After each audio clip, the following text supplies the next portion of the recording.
Joining us now, Democratic Congresswoman Mikey Sherrill of New Jersey. She's a U.S. Navy veteran and a member of the House Armed Services Committee.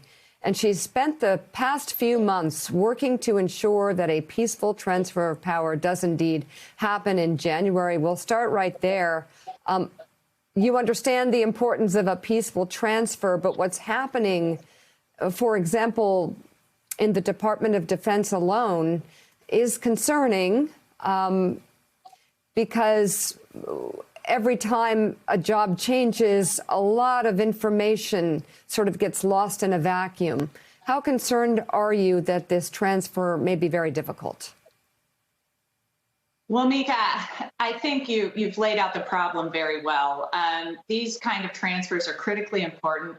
In fact, I served during the Bush v. Gore election and then throughout 9/11. And when you read the 9/11 report, you see that even though 9/11 obviously took place in September, even though President Bush had that time, they still say that the disruption in the transfer because of that election led to some problems in national security.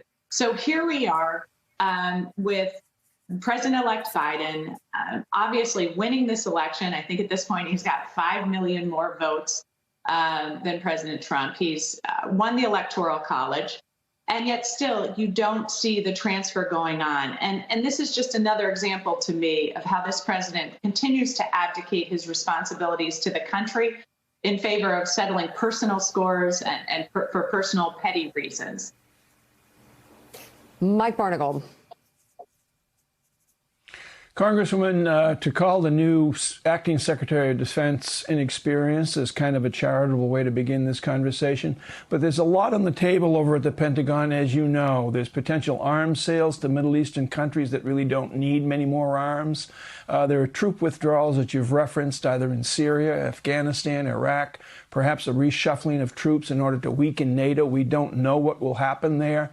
But what is the role, the pending role, of General Milley and the Joint Chiefs when you have a new and inexperienced acting Secretary of Defense moving parts around the table that are so vital to the security and the defense of the United States of America? I think, again, he's so critical. I'll tell you, back in the spring, Alyssa Slotkin and I, representative from Michigan, began to be very concerned about what we were seeing and hearing regarding the president's desire to use our military troops in ways that we thought were against the constitutional norms of this country, suggesting even later that he might have them at polling places. So in July, we had a House Armed Services Committee hearing where we asked Secretary Esper and we asked General Milley, did they understand their constitutional duties? Did they understand the statutes in the Uniform Code of Military Justice? And General Milley is the highest ranking member of our armed forces in uniform. And he was adamant that he understood his constitutional responsibilities, that our troops should not be used in a partisan election. So I think he is working very hard to uphold these norms. The military has been the one nut that I think this president has found hard to crack in co-opting them into going along with his violation of our constitutional norms. So I know General Milley is working very hard to ensure that the decisions made now don't disrupt our foreign policy for many years to come. Thanks for checking out MSNBC on YouTube, and make sure you subscribe to stay up to date on the day's biggest stories. And you can click on any of the videos around us to watch more from Morning Joe and MSNBC. Thanks so much for watching.